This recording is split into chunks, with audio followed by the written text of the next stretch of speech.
Question 14 involves another graph sketch. A teacher records the test scores of 60 students in a table. They've given you the information there. Compute the cumulative frequency table. So that is how many people have gone all the way up to 30.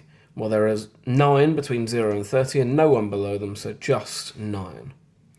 How many have gone up to 45? Well, there are 17 between 30 and 45, and there are 9 below 30. So in total, that's 26 people. And then here we know that below 45 there are 26, and then between 45 and 70 there are 23. So there are 49 people in total, below or equal to 70. And then I'm adding my next 11, which is 60. And that gives me some confidence I'm right because it said in the question there were 60 students in total. On the grid below, draw a cumulative frequency graph to represent the data. First thing I will do always is to label my axes. So there's normally a mark for this. I'm going to have cumulative frequency on my y-axis, and I'm going to have score. There aren't any units in this case. I'm going to have score on my x-axis. And I need to come up with some sensible scales to do this justice. So my score goes all the way up to 100. I've got 5 boxes, so let's go 20, 40, 60, 80, 100.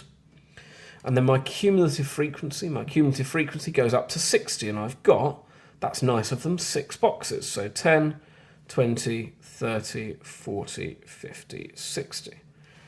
And my job's sort of done from here. For cumulative frequency, I know there are 9 people up to and including 30. So all I can say is that once I get to 30, there'll be 9 people. So this isn't like some other graphs where I plot midpoints or things like that. I'm plotting my end points of my intervals. So when I get to 45 here, there are 26 that are somewhere between 0 and 45. So I find 45 on my set of axes, and I go up until I find 26. Same thing, I find 70, then I'm going all the way up to 49. So I'm plotting my midpoints every single time. And then below 100, I've got 60. Then to actually plot this, I need to join these with straight lines. I join them with straight lines because I don't know anything about the distribution of the numbers within these intervals here. So it would be misrepresenting the data for me to assume that it increases steeper as you get higher up or anything like that. I'm just assuming a uniform distribution unless I'm told otherwise.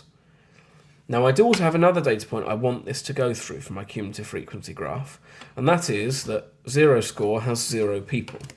So I join my first point straight to the origin, and then I'm just going to join all of my other points up. You'll need to forgive me if this pen smudges.